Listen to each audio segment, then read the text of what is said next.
ചില ആൾക്കാർ നമ്മുടെ അടുത്ത് ഭയങ്കര നല്ല രീതിയിൽ പെരുമാറി വളരെ സെൽഫ്ലെസ് ആയിട്ട് നമുക്ക് വേണ്ട സപ്പോർട്ടെല്ലാം ചെയ്ത് ഇങ്ങനെ കൂടെ നിൽക്കുമ്പോൾ നമ്മൾ വിചാരിക്കും, എന്തൊരു നല്ല മനുഷ്യൻ, എത്ര സെൽഫ്ലെസ് ആയിട്ടാണ് പുള്ളി എനിക്ക് വേണ്ടി കാര്യങ്ങളൊക്കെ ചെയ്തു തരുന്നത് എന്ന് നമ്മൾ വിചാരിക്കുന്നുണ്ട്. And most of the times അത് ശരിയാണ്. പക്ഷേ ചില പർട്ടിക്കുലർ ടൈപ്പ് ഓഫ് ആളുകൾ നമുക്ക് ആദ്യം ഇതുപോലെ ഭയങ്കര സഹായവും സപ്പോർട്ടൊക്കെ ആയിട്ട് നിന്നിട്ട് പിന്നീട് ഈ മനുഷ്യർ തന്നെ നമുക്ക് തലവേദനയായി മാറാറുള്ള ഒരവസ്ഥ ഒത്തിരി പേര് അനുഭവിച്ചിട്ടുണ്ടാവും. അതിൻ്റെ ഒരു ബെസ്റ്റ് എക്സാമ്പിൾ എന്ന് പറയുന്നത് പ്രേമലു എന്ന് പറഞ്ഞ മൂവി നിങ്ങൾ മിക്ക ആൾക്കാർ കണ്ടിട്ടുണ്ടാവും.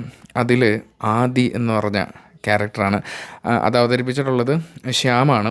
അപ്പോൾ എനിക്ക് സത്യം പറഞ്ഞാൽ ആ മൂവിയിലെ എൻ്റെ ഫേവററ്റ് ക്യാരക്ടർ ആദിയാണ്. എന്ന് വെച്ചാൽ പെർഫോമൻസ് വെച്ചിട്ടോ, സ്വഭാവമല്ല ഞാൻ ഉദ്ദേശിച്ചത്. ബിക്കോസ് ശ്യാമിൻ്റെ ആദ്യമായിട്ടുള്ള പെർഫോമൻസ് ഭയങ്കര കിടിലമായിരുന്നു. അത് അടിപൊളിയായിട്ട് ശ്യാം ചെയ്തിട്ടുണ്ട്. അപ്പോൾ ഈ ആദ്യം എന്നുള്ള ക്യാരക്ടറിലേക്ക് വരികയാണെങ്കിൽ, ഇപ്പോൾ അതിൽ റീനു, നമ്മുടെ മമിത അവതരിപ്പിച്ച റീനുവിന് വളരെ സപ്പോർട്ടും കെയറിങ്ങും എല്ലാം ആയി നിന്നിട്ട് അവസാനം ആദ്യം തന്നെ കയ്യിൽ കൊടുത്ത പെപ്പർ സ്പ്രേ റീനു തിരിച്ച് ആദിയുടെ മുഖത്തേക്ക് തന്നെ പ്രയോഗിക്കേണ്ടി വരുന്ന ഒരവസ്ഥയിലേക്ക് എത്തി എന്നുള്ളത് നമ്മളൊന്ന് നോക്കിയാൽ പലപ്പോഴും നമ്മളുടെ ജീവിതത്തിലും ഇതുപോലുള്ള സംഭവങ്ങൾ ഉണ്ടായിട്ടുണ്ടാവാം. പലരും ലൈഫിൽ നല്ല അടിപൊളി എന്നൊക്കെ വിചാരിച്ച് നമ്മൾ കുറേ നാൾ കൂടെ നിർത്തിയിട്ട് അവസാനം അവർ തന്നെ നമുക്ക് തലവേദന ആയി മാറുന്ന അവസ്ഥ. അപ്പോൾ ഇതിൽ നിന്ന് നമ്മൾ മനസ്സിലാക്കേണ്ടത്, ഈ പല ആൾക്കാർ നമുക്ക് വേണ്ടി പല കാര്യങ്ങളും ചെയ്തു തരുമ്പോൾ, നമ്മളോട് പ്രത്യേക രീതിയിൽ പെരുമാറുമ്പോൾ അത് എപ്പോഴും നമ്മുടെ നല്ലത് ആലോചിച്ചിട്ട് മാത്രമാവണം എന്നില്ല. ചില മുതലെടുപ്പുകൾ അവിടെ നടക്കുന്നില്ലേ എന്നാണ് എനിക്ക് തോന്നുന്നത്. അപ്പം നമ്മൾ പോലും അറിയില്ല. ഇങ്ങനത്തെ ഉള്ള ആൾക്കാർ ഏറ്റവും വലിയ ഡേഞ്ചർ എന്ന് വെച്ചാൽ അവർ ഇതുപോലെ എന്തിൻ്റെങ്കിലുമൊക്കെ മറവിൽ ഡിസ്ഗൈസിലായിരിക്കും നമ്മൾ മുതലെടുക്കുന്നത്. അപ്പോൾ പ്രശ്നം എന്താണെന്ന് വെച്ചാൽ അവർ നമ്മളെ മുതലെടുക്കുകയാണ് എന്ന് പോലും നമുക്ക് തിരിച്ചറിയാനായിട്ട് പറ്റില്ല. അതിൻ്റെ ഒരു രസകരമായിട്ടുള്ള ഒരു സ്റ്റോറി എനിക്ക് നിങ്ങളോട് ഷെയർ ചെയ്യാനുണ്ട്. അതിന് മുമ്പ് my dear friend, welcome back to another beautiful episode of simply humble podcast. Thank you so much for clicking on this podcast, because മലയാളത്തിലെ ഏക ഡെയിലി പോഡ്കാസ്റ്റിലേക്കാണ് നിങ്ങൾ എത്തിയിട്ടുള്ളത്. New episode every single day. അപ്പോൾ എന്തായാലും ഇന്ന് നമുക്ക് കഥയിലേക്ക് പോകുന്നതിന് മുന്നേ വീണ്ടും മൈൻഡിനെ ഒന്ന് റിലാക്സ് ചെയ്യേണ്ടേ. നമ്മളെപ്പോഴും കിടന്ന് പല കാര്യങ്ങൾക്കായിട്ട് ഓടുന്നതല്ലേ. അപ്പോൾ എന്തായാലും മൈൻഡ് ഒന്ന് റിലാക്സ് ചെയ്യാം. ഒരു പാട്ട് കേട്ടുകൊണ്ട് റിലാക്സ് ചെയ്തിട്ട് നമുക്ക് ബാക്കി കാര്യങ്ങളിലേക്ക് കിടക്കാം. Over to the song.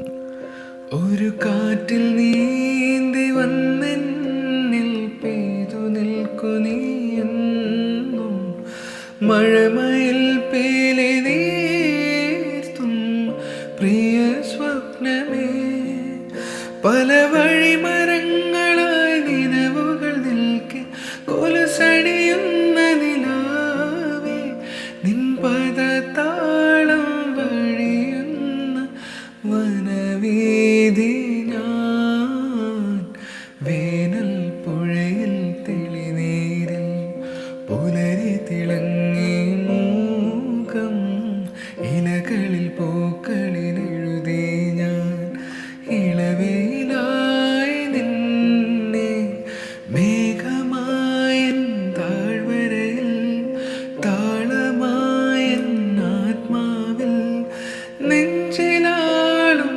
മൺചിരാതിൻ നാളം പോൽ നിന്നാലും നീ.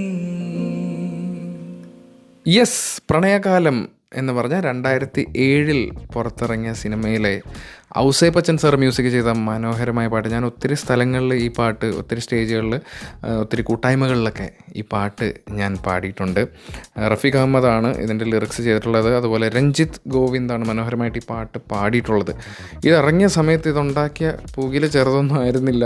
എപ്പോഴും ഈ പാട്ട് വരാനായിട്ട് കാത്തിരുന്നിട്ടുണ്ട്. ഞാൻ എപ്പോഴും ആലോചിക്കും, ഇപ്പോൾ ഇന്നത്തെ കാലത്തൊക്കെ നമുക്കൊരു പാട്ട് കേൾക്കണമെന്നുണ്ടെങ്കിൽ നേരെ യൂട്യൂബ്, സ്പോട്ടിഫൈയോ എടുത്തു കഴിഞ്ഞാൽ ആ പാട്ട് അവിടെ റെഡിയാണ്. നമുക്ക് എപ്പോൾ വേണമെങ്കിലും നമ്മളുടെ ആവശ്യാനുസരണം കേൾക്കാം. പക്ഷേ എൻ്റെയൊക്കെ സ്കൂൾ ടൈമിലെന്ന് വെച്ചാൽ നമുക്കിതൊന്നും ഇല്ലാതിരുന്ന സമയത്ത് ഇതൊക്കെ ഉണ്ടായിരുന്നു. ലൈക്ക് യൂട്യൂബൊക്കെ ഉണ്ട് 2007, ബട്ട് സ്റ്റിൽ നമുക്ക് ആക്സസബിൾ അല്ല. ഇൻ്റർനെറ്റൊന്നും നമുക്ക് ഇത്ര പെട്ടെന്ന് എളുപ്പത്തിൽ ഫോണിൽ കിട്ടുന്നൊന്നുമല്ല.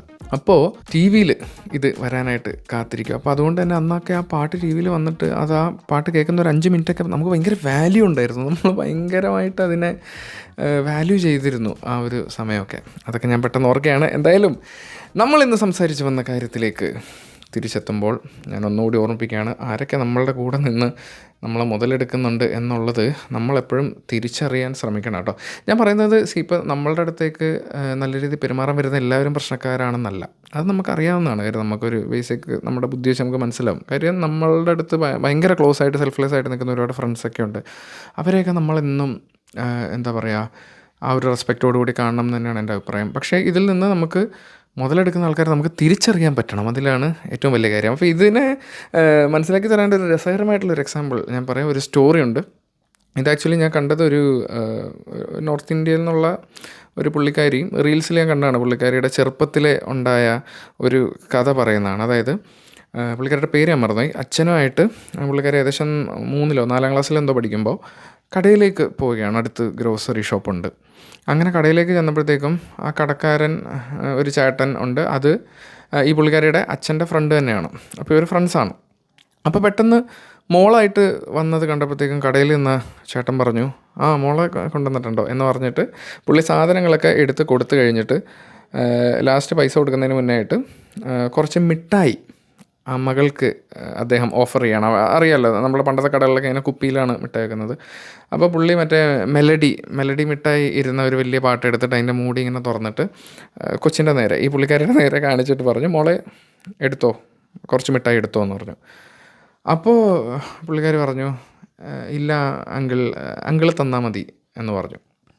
അപ്പോൾ കടയിലെ ചേട്ടൻ വീണ്ടും പറയാണ്, ഇല്ല വേണ്ട, മോൾ അതിൽ കൈയിട്ടിട്ട് മോൾക്ക് ആവശ്യമുള്ളത് എടുത്തോ, എത്ര മിഠായിയാന്ന് വെച്ചാൽ എടുത്തോ എന്ന് പറഞ്ഞു. അപ്പോൾ പെൺകുട്ടി, ഈ കഥ പറയുന്ന ആൾ വീണ്ടും പറയാണ്, വേണ്ട അങ്കിൾ തന്നെ എടുത്തിട്ട് എനിക്ക് തന്നാൽ മതി എന്ന്. അപ്പോൾ ഈ കടയിലെ ചേട്ടൻ എന്താ ചെയ്യുന്നത്, നേരെ അതിൻ്റെ അകത്തേക്ക് കൈയിട്ടിട്ട് ഒരു ഫിസ്റ്റ് ഫുൾ, ഒരു കയ്യിൽ നിറയുന്ന അത്രയും കുറച്ച് മെലഡി ചോക്ലേറ്റ്സ് എടുത്തിട്ട് പുള്ളിക്കാരിയുടെ കയ്യിലേക്ക് കൊടുത്ത് പുള്ളിക്കാരി അത് 2 കൈ നീട്ടി മേടിച്ചു കേട്ടോ. അപ്പോൾ ഇത് കണ്ടപ്പോഴത്തേക്കും പുള്ളിക്കാരിയുടെ അച്ഛന് ഭയങ്കര സന്തോഷമായി. മോള് എന്ത് നല്ല കാര്യമാണ് ചെയ്തത്, I'm really proud of you, because നീ നിൻ്റെ ആവശ്യത്തിന് അതിൻ്റെ അകത്ത് കൈയിട്ട് എടുത്തില്ല, അങ്കിൾ എന്ത് തന്നോ അത് നീ ആക്സെപ്റ്റ് ചെയ്തു, അത് നല്ലൊരു കാര്യമാണ്, വെൽ ഡൺ എന്ന് പറഞ്ഞിട്ട് അവർ നേരെ വീട്ടിലേക്ക് പോയി. എന്നിട്ട് ഇന്നാണ് പുള്ളിക്കാരി ഈ റീൽസിൽ ആണ് ഇതിൻ്റെ കറക്റ്റ് കാര്യം പറയുന്നത്, ഞാൻ ഈ കണ്ട റീലിൽ. അപ്പോൾ കൂടെ പുള്ളിക്കാരുടെ കൂട്ടുകാരി ഇരിപ്പുണ്ട്. ചോദിച്ചു, അന്നെന്താ നീ അങ്ങനെ ചെയ്തതെന്ന്. അപ്പോൾ ഇവള് തിരിച്ച് പറയണം, എടി മണ്ടി, ഞാനന്ന് 4-ാം ക്ലാസ്സിലല്ലേ, എൻ്റെ കൈ ചെറുതാ, ഞാൻ അതിൻ്റെ അകത്ത് കൈയിട്ടാൽ കുറച്ച് മിഠായിയേ കിട്ടൂ, പക്ഷേ അങ്ങേരുടെ കടയിൽ നിൽക്കുന്ന ആളുടെ കൈ വലുതാണ്, പുള്ളി എൻ്റെ അകത്ത് നിന്ന് കൈയിട്ടെടുത്ത് തരുമ്പോൾ ഞാൻ എടുക്കുന്നതിനേക്കാളും കൂടുതൽ എനിക്ക് കിട്ടുമല്ലോ, അതുകൊണ്ടാണ് ഞാൻ അന്ന് അങ്ങനെ ചെയ്തതെന്ന്. സി, ദിസ് ഈസ് ബിസിനസ് എന്ന് നമ്മൾ പറയില്ലേ. അപ്പോൾ ഇതാണ് സംഭവം. ഇതൊരു നിഷ്കളങ്കമായ കഥയാണെങ്കിൽ കൂടി, ചെറുപ്പത്തിലെ ആ കുട്ടിക്ക് കൂടുതൽ മിഠായി കിട്ടാൻ വേണ്ടി അവളുടെ മനസ്സിൽ തോന്നിയതാണെങ്കിൽ കൂടി, ഈ ഒരു സാധനം തന്നെയാണ് ഈ വലുതായി വരുമ്പോഴേ.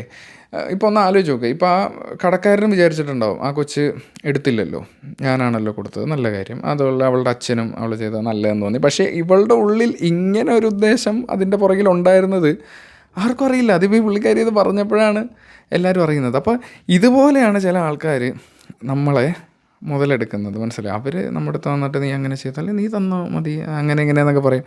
പക്ഷെ അതിൻ്റെ പുറകിൽ പല ഗൂഢചിന്തകളും അവരുടെ തലയ്ക്കകത്തുകൂടി പോകുന്നുണ്ടാവും. അപ്പോൾ അങ്ങനെ മുതലെടുക്കുന്നവരെയാണ്. അപ്പോൾ ഇങ്ങനത്തുള്ള ആൾക്കാരെ നമുക്ക് പോലും തിരിച്ചറിയാൻ പറ്റില്ല അവർ നമ്മളെ മുതലെടുക്കുകയാണ്. അതിന് നമ്മൾ ശരിക്കും ശ്രദ്ധിച്ച് ഇതിൻ്റെ പുറകിൽ എന്തെങ്കിലുമൊക്കെ ഉണ്ടോ എന്ന് ആലോചിച്ചെങ്കിൽ മാത്രമേ മനസ്സിലാവുള്ളൂ.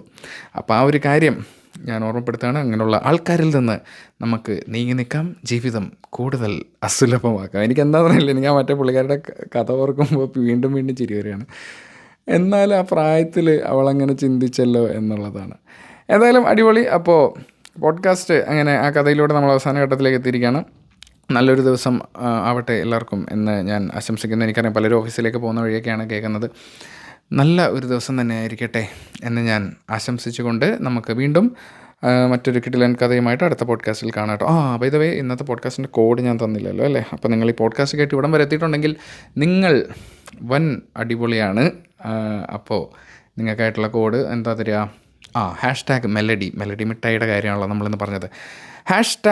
#മെലഡി വെച്ച് കമൻറ്റ് ചെയ്ത് സുഹൃത്തുക്കളെ. അപ്പോൾ എനിക്ക് മനസ്സിലാവും നിങ്ങൾ ലാസ്റ്റ് വരെ കേട്ടിട്ടുണ്ടെന്ന്. അപ്പോൾ നമുക്ക് വീണ്ടും നാളത്തെ കിടിലൻ പോഡ്കാസ്റ്റിൽ വീണ്ടും കണ്ടുമുട്ടാം, ഏറ്റുമുട്ടാം എന്ന് സുരേഷ് ഗോപി പറയുന്ന പോലെ പറഞ്ഞുകൊണ്ട് ഇറ്റ്സ് മീ കാർത്തിക് കൃഷ്ണൻ, നിങ്ങളുടെ സ്വന്തം host, signing out from simply humble podcast.